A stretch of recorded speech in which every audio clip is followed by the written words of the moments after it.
Hi everyone, welcome to my EDUC 701 presentation. Today I'd like to look at my research question, which is how the use of iPads in a language classroom embodies socio-cultural perspectives. Before I go into this question, I'd like to talk about what we will look at today in the presentation.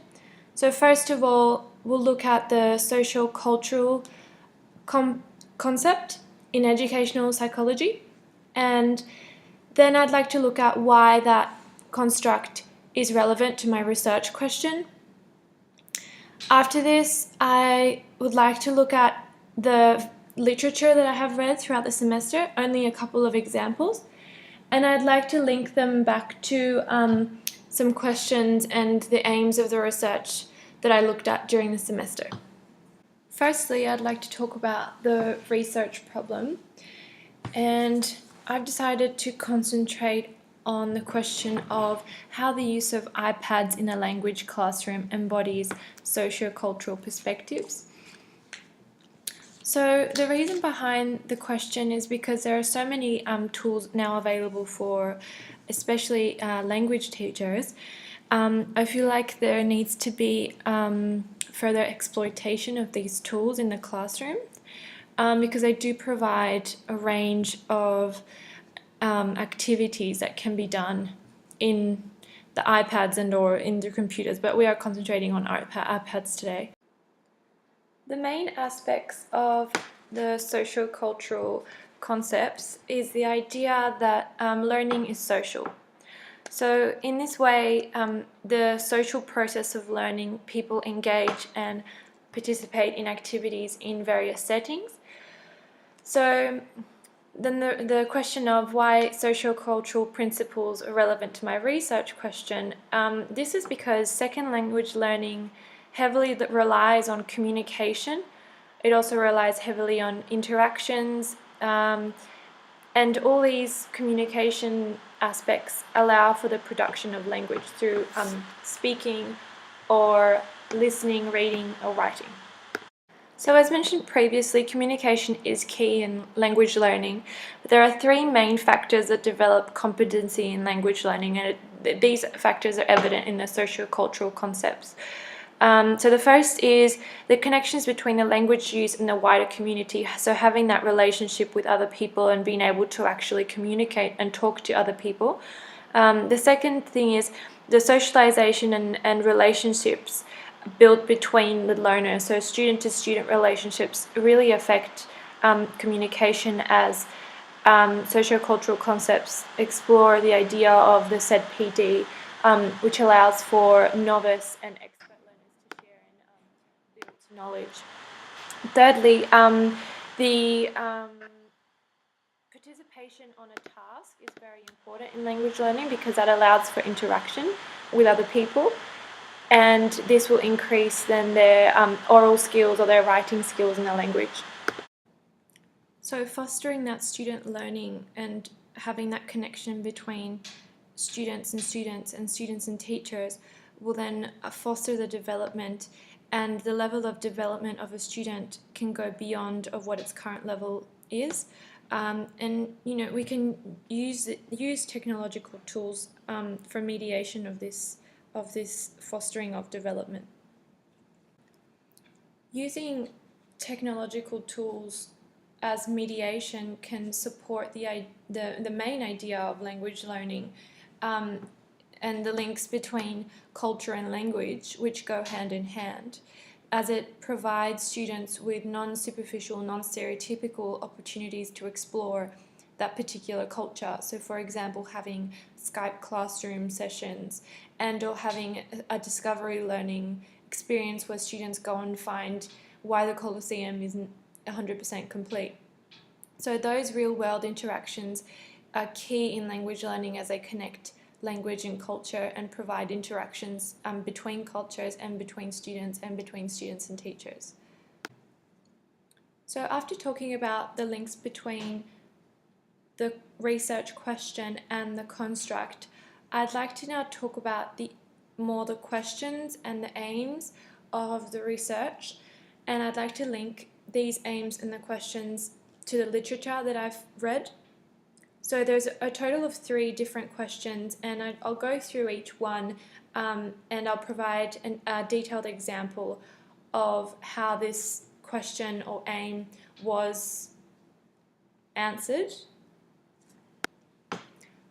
The first aim I'd like to discuss is the themes that rose from the research question was the fact that extrinsic tools give students intrinsic motivation and the students finding value in the activity. So these values are found where there are high standards given to students, and either teachers or mediating tools are encouraging students to do their best, therefore then they increase their motivation. So the question was, can ICT tools motivate and change students' behaviour in language classrooms?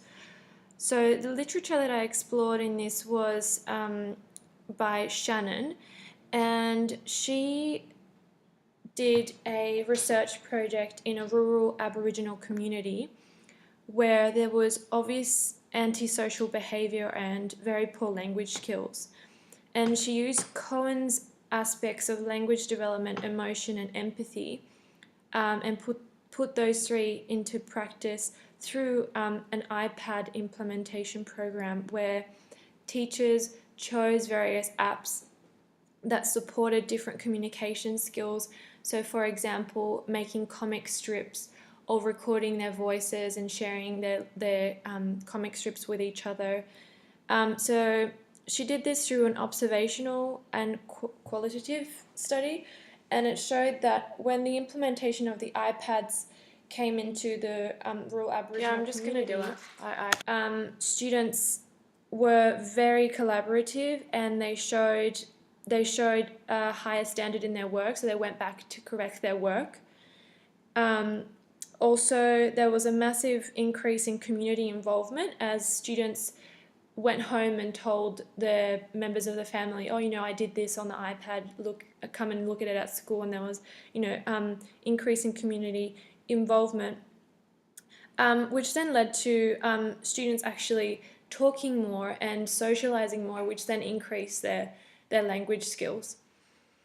So the changing behavior of the students through collaboration showed obviously language improvements, and I'd really like to further explore the TPAC model, which Shannon talks about in this, where really the teachers learn how to choose particular technologies to support the content in the classrooms.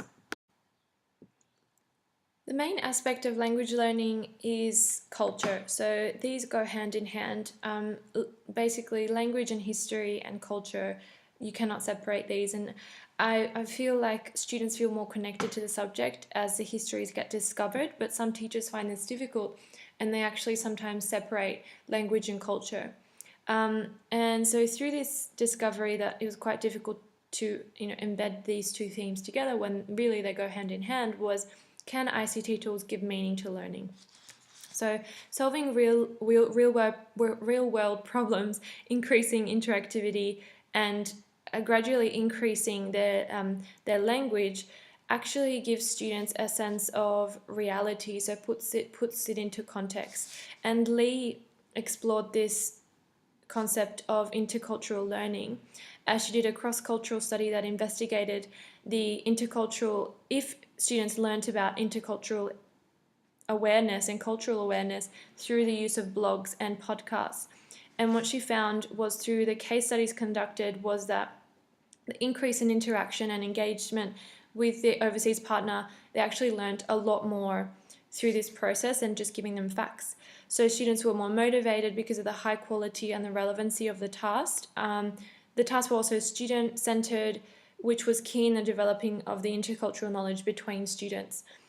And this study also emphasizes the fact that these activities need to be in the real-world context, as they embody, really rich cultural aspects, either of one culture or another. So if we're talking in an Australian context, these tools can provide that connection between cultures, as Australia is very, very isolated, and it's very difficult to travel because of its geography, and also because of its expense. So I think teachers definitely need to explore some of these tools as they have the ability to connect cultures. The next theme of the study was the idea that technology can bring a feeling of community, and that was the next question. So the idea that there is no borders in the classroom, and the idea that it can be increased collaboration between students and between teachers because of the new technologies arising, and the fact that teenagers love using social media and they love collaborating through these.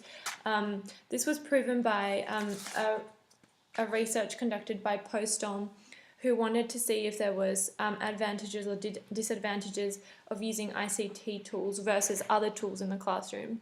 So this was done through a case study approach and an observation of lessons approach, where Postom found that there was an increase in communication through ICT.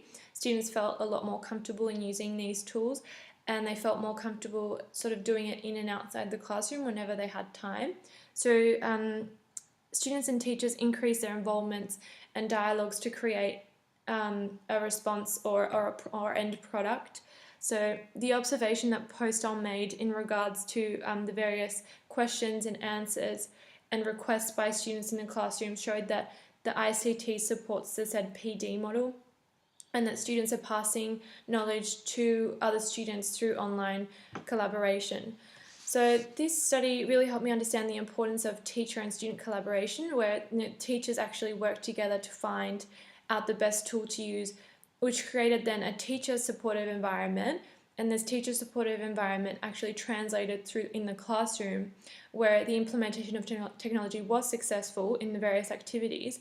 And this showed that the increase in the involvement in the task increased communication and then increased a sense of community in the classroom as well. So unfortunately, there's not enough time to talk about more questions and aims, but I hope this was clear in regards to the links between the research aims, literature, and the questions. Hope you enjoy. Thanks.